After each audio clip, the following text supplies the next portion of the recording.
Sound, roll, and action. Halo warga Nobar yang kalau mau pergi pasti lupa naruh kuncinya di mana. Piye kabare? Saya toh ya. Sebelum kita mulai, Bang Udin editor, kasih komentarnya dulu dong. Salam dari Madura bang, sumpah kicomania. Uhuy. Siap Mas Imam. Terima kasih juga untuk teman-teman yang sudah selalu support channel ini. Semoga kalian semua diberikan kesehatan, banyak rezeki dan gak tergiur slot.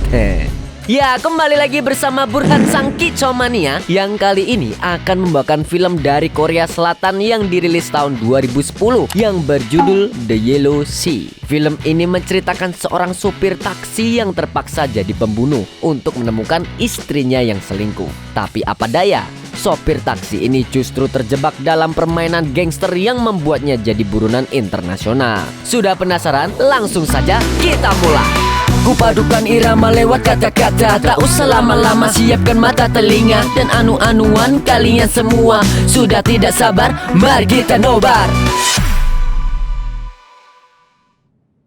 Di awal film kita diperlihatkan para pria yang tengah bermain mahjong. Salah satu pria yang ada di sana adalah Gunam, yang malam ini lagi-lagi menelan kekalahan.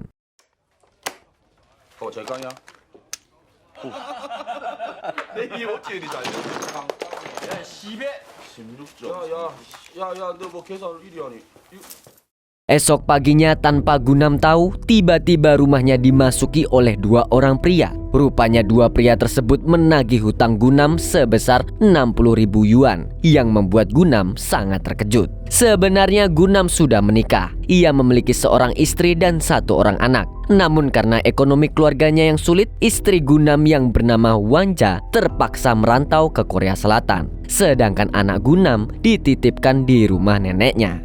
Tapi pagi ini yang membuat Gunam merasa begitu kesal adalah omongan dua pria tersebut yang menuding istri Gunam telah berselingkuh.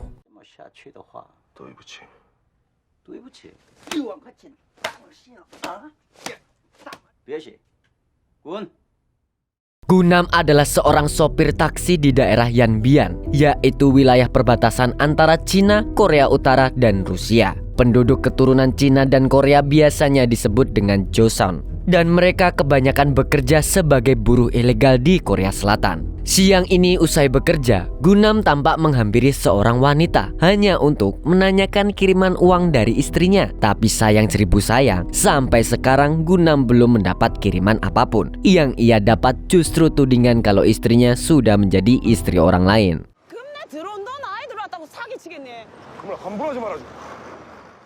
Malamnya Gunam kembali bermain mahjong, tapi karena semua orang tahu bahwa ia punya utang dan istrinya belum mengirim uang, ia pun diledek habis-habisan, yang otomatis langsung memantik emosinya.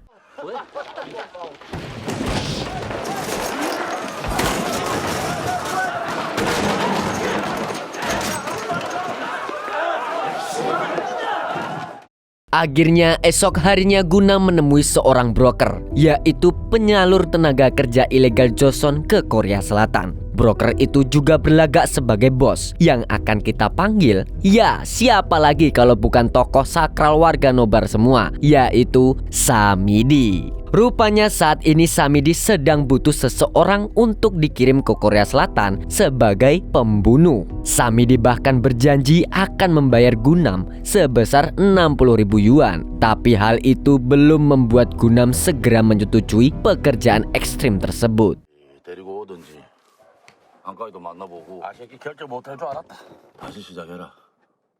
Sorenya, Gunam pergi ke rumah ibunya untuk menengok putrinya. Selama Gunam berada di sana, sang ibu terus membicarakan Wajah yang juga sama-sama menuduh kalau menantunya selingkuh. Gunam pun semakin geram. Hingga malamnya Gunam berpikir untuk menerima pekerjaan dari Samidi. Karena saat ia berada di Korea Selatan nanti, ia juga bisa mencari sang istri.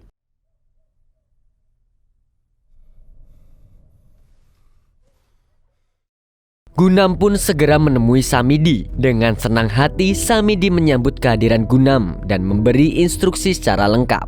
Ia diminta membunuh targetnya yang bernama Kim Seng-yun dan harus membawa ibu jari korban sebagai tanda bahwa Gunam benar-benar menyelesaikan misinya.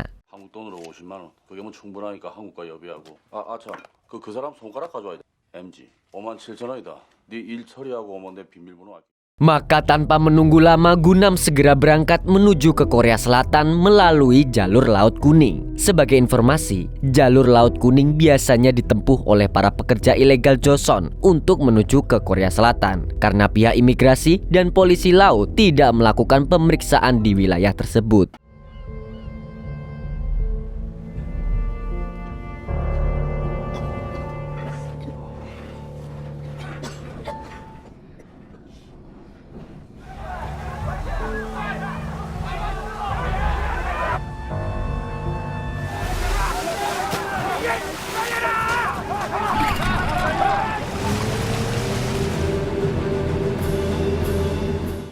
Beberapa hari kemudian, Gunam akhirnya tiba di Korea Selatan, tepatnya di kota Ulsan. Di sana Gunam bertemu dengan dua pria yang kita sebut saja Agus dan Udin. Si Agus yang ternyata bertanggung jawab atas transportasi orang-orang Joseon mengatakan kepada Gunam untuk segera kembali dalam 10 hari. Ia juga mencatat alamat yang nanti dijadikan titik temu orang-orang Joseon sebelum diberangkatkan pulang ke Yanbian. 돌아가는 배편인데 날짜 적혀 있어. 그리고 뭐 하려고 했는지 모르겠는데. Dan ya, tanpa menunggu lama Gunam segera menuju ke Seoul dan menyewa sebuah kos-kosan sempit. Setelah itu, ia mendatangi alamat targetnya, yaitu apartemen Kim Seng-yun. Setibanya di sana, Gunam mengamati apartemen Kim tersebut yang memiliki 5 lantai. Dan Kim tinggal di lantai paling atas. Sialnya, untuk menuju apartemen Kim terdapat pintu besi yang terkunci, sehingga Gunam tidak bisa pergi ke sana.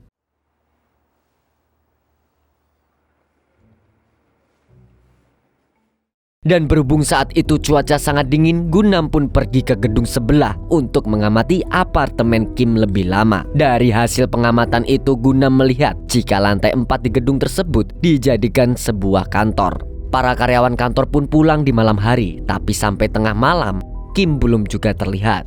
Akhirnya Gunam yang sudah keroncongan belum makan dari tadi pagi itu pun pergi mengisi perut ke Indo April terdekat. Sialnya, begitu Gunam kembali, rupanya Kim sudah pulang ke apartemennya.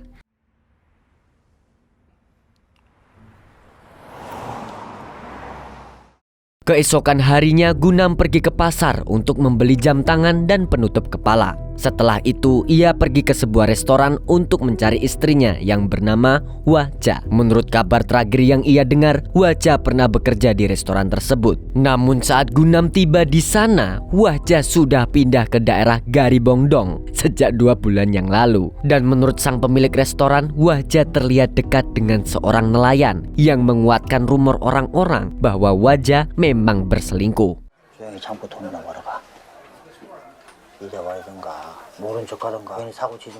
Malamnya Gunam kembali mendatangi gedung Kim. Dan kini setelah memiliki jam tangan, Gunam dapat memperkirakan waktu aktivitas di gedung tersebut, termasuk para karyawan kantor yang pulang pada pukul 11 malam karena kejaran video nobar yang harus diupload segera.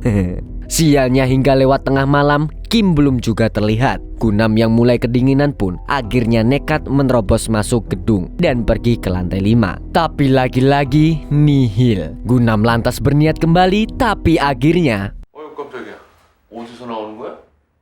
tanpa diduga Gunam justru bertemu dengan Kim yang baru saja pulang. Sopir Kim yang kita panggil saja dengan Panjul hampir mengajar Gunam untuk melindungi bosnya. Tapi untungnya Kim justru membiarkan Gunam pulang dan memberinya sekepok uang karena Kim tahu kalau Gunam adalah orang Joseon.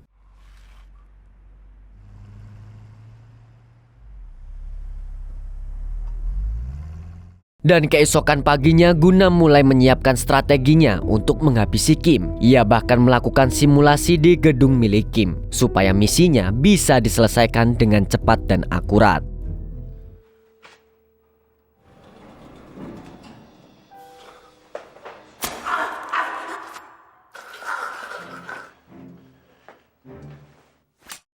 Tapi siapa sangka pagi itu Gunam justru bertemu dengan istri Kim yang kita panggil dengan Mbak Susi. Meski Susi curiga terhadap Gunam, namun wanita itu membiarkan Gunam pergi dari gedungnya. Sesaat kemudian Gunam akhirnya pergi ke Garibongdong dan kembali mencari istrinya. Menurut keterangan yang ia dapat, Wajah tinggal bersama nelayan yang menjadi pemasok ikan segar untuk restoran Jepang. Nelayan itu bernama Sadirun. Gunam pun naik pitam. Jadi begitu Sadirun datang, Gunam langsung menghajarnya.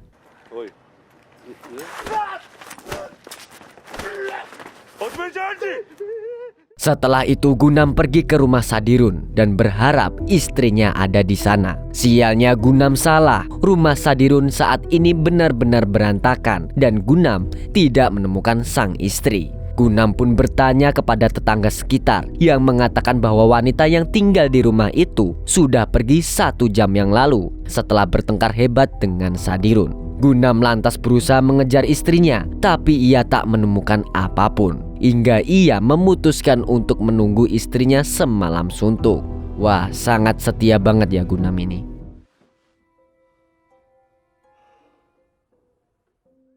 Besok paginya berhubung Gunam hampir mendapatkan petunjuk tentang keberadaan sang istri, Gunam berniat menghubungi Agus untuk menunda keberangkatan perahunya. Sayangnya Agus tidak bisa dihubungi sehingga Gunam menghubungi Samidi. Tapi kali ini Samidi tidak bisa membantu karena untuk transportasi itu semuanya dikelola oleh Agus dan Udin.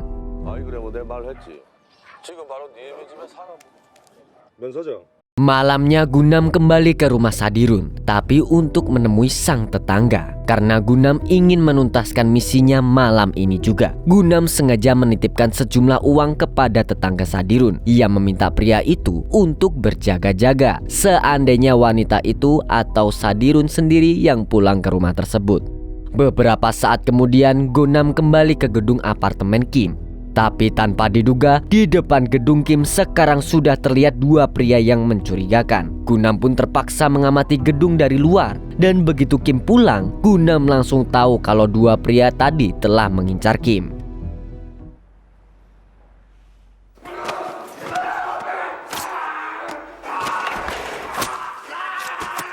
Yang tidak Gunam duga, rupanya Panjul telah bekerja sama dengan 2 pria mencurigakan tersebut. Jadi, begitu Kim berhasil mengalahkan salah satu dari 2 pria itu, Panjul pun segera pergi ke dalam dan menghabisi Kim tanpa ampun. Gunam sendiri yang tak menyangka hal ini terjadi, menyaksikan dengan mata kepalanya bahwa targetnya telah dihabisi oleh orang lain. Sementara Panjul yang tak mengira adanya saksi, langsung mengajar Gunam supaya tidak ada yang melapor ke polisi.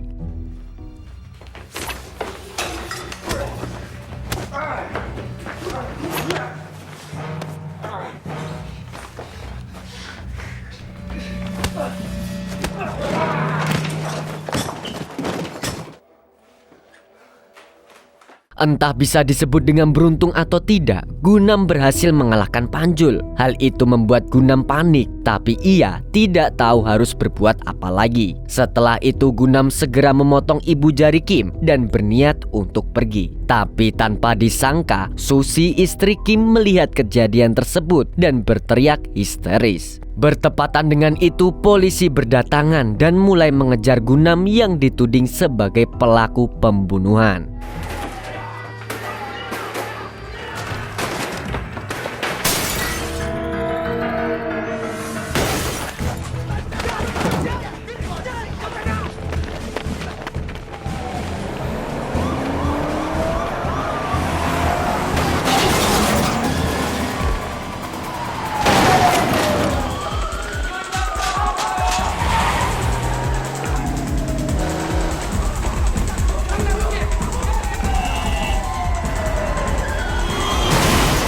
Untungnya Gunam berhasil melarikan diri. Keesokan paginya, Gunam pergi ke tempat yang telah dijanjikan oleh Agus. Gunam berniat langsung pulang, tapi sesaat kemudian Gunam menyadari bahwa ia telah ditipu karena di tempat itu tidak ada satupun orang Joseon. Gunam lantas segera menghubungi Samidi, tapi nomornya sudah tidak aktif. Gunam juga mulai diburu polisi.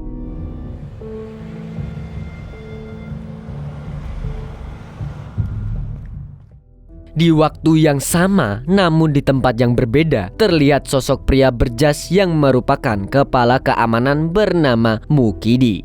Ternyata dialah yang menginginkan nyawa Kim sebelum Gunam bertindak. Sekarang begitu mengetahui bahwa ada saksi yang melarikan diri, Mukidi memerintahkan anak buahnya untuk menghabisi saksi tersebut bagaimanapun caranya. 다면 어떻게 할 거야? 죽여.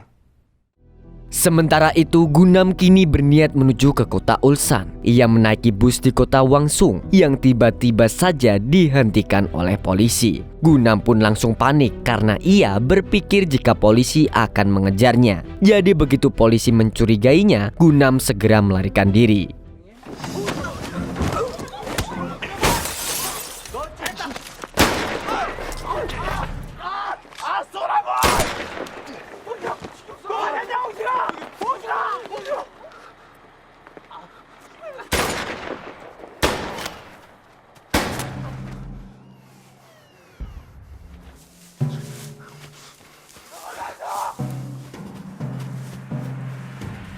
Kepergian Gunam yang mencurigakan itu pun mengundang lebih banyak aparat kepolisian. Selain detektif, polisi lokal juga dikerahkan untuk mencari keberadaan Gunam yang berlari ke tengah hutan. Sementara itu, anak buah Mukidi juga turut memeriksa TKP untuk mencari tahu posisi Gunam. Karena setelah itu mereka melapor kepada Mukidi bahwa saksi yang mereka tuju adalah orang Joseon. Sehingga Mukidi langsung memberi perintah untuk menghabisi semua orang Joseon yang mereka temukan.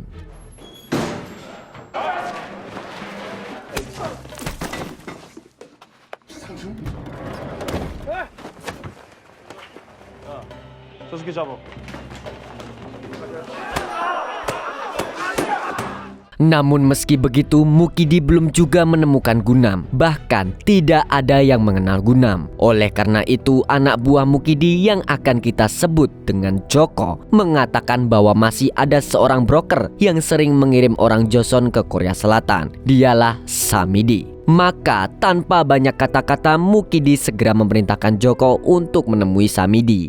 일단 여기 사람들은 그 조선족을 전혀 모르고요. 그래도 그렇다면 연정하게. 예. 그럼 지금 당장 연길 가서 Joko pun berhasil menemukan keberadaan Samidi tanpa kesulitan. Dan rupanya malam ini Joko tidak sekedar menemui Samidi, tapi ia juga harus menghabisi Samidi sampai tak bersisa. Tanpa Joko tahu bahwa Samidi adalah bos gangster yang tak bisa dikalahkan begitu saja.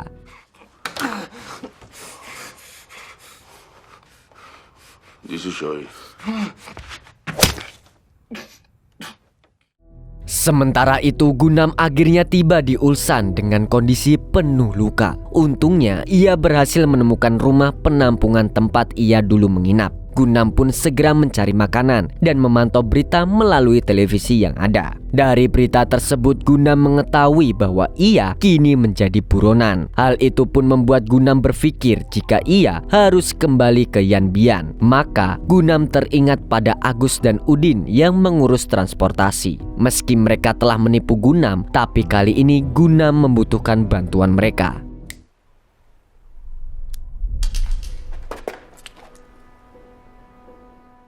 Tak lama kemudian, Gunam berhasil menemukan Udin di sebuah klub malam. Dan tanpa banyak basa-basi, Gunam langsung menghajar Udin sampai babak belur. 내 벌거지로 보이네. 우리 맨날 그쪽에서 시킨다는 말. 어쩐지 그런 말도. Gunam pun menculik Udin dan memaksanya untuk membuat jadwal kepulangan Gunam menuju Yanbian. Oleh karena itu, mau tak mau Udin langsung menghubungi temannya yang bertugas di pelabuhan. Sementara itu di lain tempat, Samidi sengaja menelpon Mukidi menggunakan HP Joko. Samidi melakukan hal itu untuk menunjukkan kepada Mukidi bahwa ia telah menaklukkan Joko. Pada intinya, Samidi ingin menemui Mukidi malam ini untuk melakukan perundingan penting. 어이, 김태호, 지금 최 이사가 갈 테니까 얘기 들어보고 연락 주시오. 이 주옥 같은. Maka malamnya Samidi yang didampingi oleh anak buahnya langsung menemui Mukidi. Dalam rundingan ini Mukidi yang menyadari bahwa Samidi lebih mengenal orang-orang Joseon akhirnya memberi tugas kepada Samidi untuk menghabisi Gunam. Mukidi bahkan berjanji akan memberi imbalan yang setimpal jika Samidi berhasil menyelesaikan tugas tersebut. Kesepakatan itu pun membuat Samidi bergerak dengan cepat. Ia langsung menemui Agus untuk mencari tahu keberadaan Gunam. Dan dengan instingnya, Samidi memperkirakan bahwa Gunam masih berada di Ulsan. Perkiraan itu memang benar, Gunam sekarang masih ada di Ulsan dan terus memantau perkembangan berita di televisi. Lalu tanpa sengaja, media menyebutkan ada kasus penangkapan nelayan bernama Sadirun. Menurut pemeriksaan polisi, Sadirun telah membunuh seorang wanita dari Joseon yang membuat Gunam langsung panik. 제가 직장도 소개시켜드리고. 지금 심정은요? Gunam merasa khawatir jika wanita yang menjadi korban Sadirun adalah istrinya. Untuk itu Gunam segera menghubungi seorang wartawan guna memverifikasi berita tersebut. Setelah itu Gunam pergi ke pelabuhan untuk menemui teman Udin yang berjanji akan mengirimnya pulang ke Yanbian. Tapi tanpa diduga lagi-lagi Gunam ditipu karena ia justru hampir dikirim ke Jepang.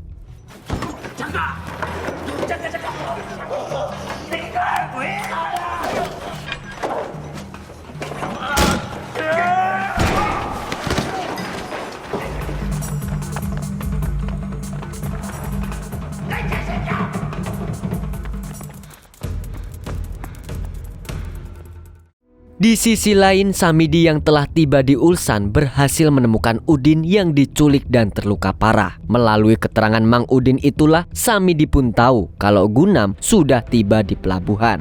Oleh karena itu sebelum Gunam berhasil kabur, Samidi sudah berada di pelabuhan dan mengerahkan pasukannya untuk menangkap Gunam.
Rupanya meskipun Samidi sudah mengejar Gunam habis-habisan, keberuntungan masih berpihak pada Gunam. Pria itu berhasil menghindari Samidi CS dan kini kabur menjauhi pelabuhan. Sesaat kemudian Gunam diberi kabar oleh wartawan bahwa wanita yang menjadi korban Sadirun itu memanglah Wajah. Dan sebentar lagi istri Gunam tersebut akan dikremasi dengan biaya 300 won. Tapi karena reporter merasa iba, ia punya kolega yang bisa mengkremasi mayat hanya dengan biaya 200 won. Dan Gunam pun menyetujuinya. Sementara itu Samidi kembali ke markas untuk beristirahat bersama anak buahnya. Ia juga menghubungi Mukidi dan memintanya untuk bertemu di markas tersebut. Tapi tanpa diduga, bukannya Mukidi yang datang, melainkan anak buahnya yang berniat untuk menghabisi Samidi.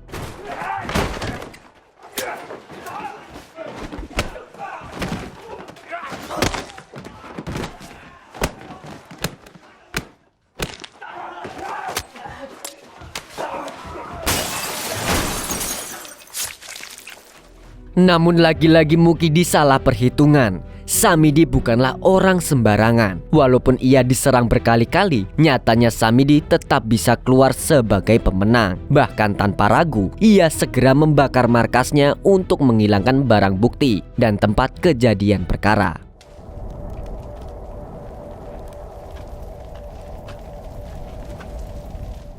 Ternyata Mukidi memang berniat menghabisi Samidi agar jejak kejahatan Mukidi tidak terendus polisi. Tapi karena anak buahnya gagal menyelesaikan misi, Mukidi pun harus ketar-ketir saat akan menghadapi Samidi. Sementara itu Gunam yang merasa terpuruk pun segera menghubungi ibu dan anaknya yang ada di Yanbian. Karena Gunam sudah menjadi buronan, Gunam berpikir kalau ia tidak akan pulang kembali. Paginya Gunam berhasil memasuki rumah Kim dan bertemu dengan Susi. Namun saat ini Gunam tidak berniat jahat. Ia hanya ingin mengembalikan ibu jari Kim yang tersisa kepada Susi. Gunam di sini menjelaskan bahwa ia bukan pembunuh Kim yang sebenarnya. Dan untuk menebus rasa bersalahnya, Gunam berjanji di hadapan Mbak Susi jika ia akan mencari siapa dalang di balik pembunuhan Kim.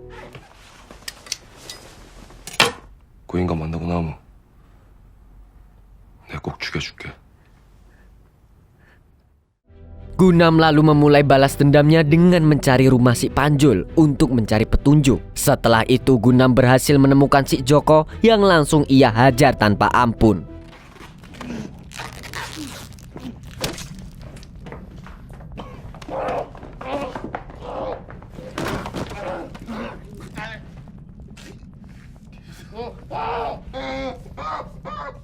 Joko yang lagi-lagi babak belur itu pun akhirnya mengaku bahwa ia hanya diperintah oleh bosnya, yaitu Mukidi. Maka dengan cepat Gunam segera mencari Mukidi. Namun di saat ia akan pergi dari apartemen Joko, tiba-tiba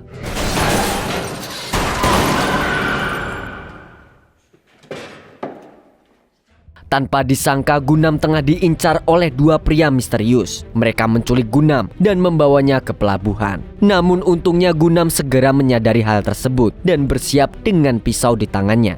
Seketika hal itu membuat dua penculik tersebut merasa ketakutan, apalagi setelah Gunam berhasil menghabisi salah satunya. Gunam pun mengancam penculiknya itu, hingga ia mengaku kalau ia hanya dibayar oleh seorang pegawai bank bernama Kim Jong-wan. Di lain tempat, anak buah Mukidi berhasil menemukan seorang pemuda yang menyimpan petunjuk penting. Setelah dihajar habis-habisan, pemuda yang akan kita panggil sebagai Tono mengaku jika temannya dibayar untuk menghabisi Kim. Perintah itu rupanya berawal dari Samidi yang ternyata juga hanya disuruh oleh seorang pria bernama Kim Jong-wan. Jadi pada intinya pria bernama Kim Jong-wan itu mengincar nyawa Kim Seng-yun. Setelah itu, ia menyuruh Samidi untuk melaksanakan misi tersebut. Tapi Samidi justru menyuruh Gunam untuk melakukannya. Ya seperti karakter-karakter Samidi yang lainnya yang sangat-sangat menjengkelkan sekali. Gemes aku. Dan kini Mukidi pun mengerti kenapa nyawa Kim Seng-yun diincar oleh banyak orang. 면정학이랍니다. 조용히 하라고 이 새끼야! 면정학이라고. Dan tanpa diduga, Samidi tiba-tiba datang ke markas dengan kondisi tubuh penuh luka. Tanpa perlu basa-basi, Samidi langsung mengincar Mukidi karena ia tahu bahwa Mukidi telah berkhianat. Mukidi yang merasa ketakutan itu pun tak punya pilihan lain. Karena ia masih menyayangi nyawanya sendiri, Mukidi terpaksa menuruti apapun permintaan Samidi, asalkan dia bisa hidup selamat. Samidi kemudian meminta Mukidi untuk mengantarnya ke rumah. Namun di saat Samidi tampak lengah, Mukidi mencoba melarikan diri.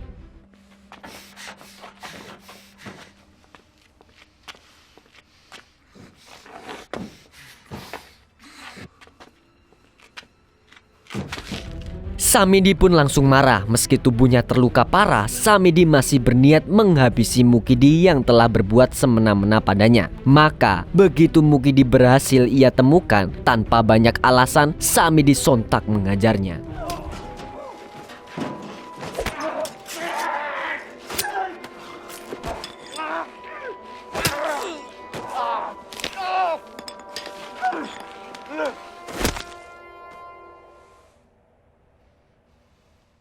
Pergelutan antara Samidi dan Mukidi itu pun berhasil dimenangkan oleh Samidi. Tapi karena Samidi juga terluka, di saat ia berniat kabur, mobilnya justru menabrak tiang listrik di tepi jalan. Tak lama setelah itu Gunam datang dan menemukan Samidi yang telah tewas. Sesaat kemudian Gunam menghampiri Mukidi yang sedang sekarat. Dan di saat Mukidi sakaratul maut, Mukidi berkata jika ia ingin menghabisi Kim Seng-yun karena telah berselingkuh dengan wanita simpenan Mukidi.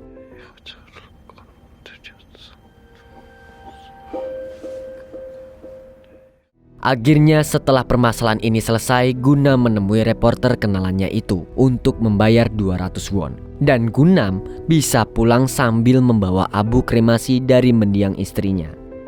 Lalu keesokan harinya Gunam mendatangi bank di mana Kim Jong-wan bekerja. Namun kebetulan sekali Gunam justru menemukan Susi di sana. Dan saat itu juga Gunam menyadari kalau dalang dari pembunuhan Kim Seng-yun adalah istrinya sendiri alias Mbak Susi.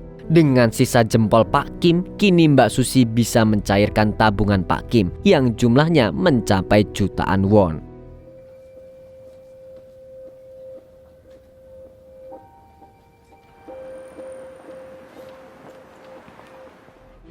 Gunam yang merasa ditipu seketika itu juga langsung pulang. Meski tanpa bantuan Agus atau Udin, Gunam berhasil mengancam seorang nelayan tua untuk membawanya ke Yanbian lewat jalur Laut Kuning. Sayangnya ketika Gunam baru tiba di tengah perjalanan, ia justru bertemu dengan malaikat maut karena ia telah kehabisan banyak darah. Maka dengan kesadaran penuh, nelayan tua itu membuang mayat Gunam dan abu mendiang wajah ke jalur Laut Kuning.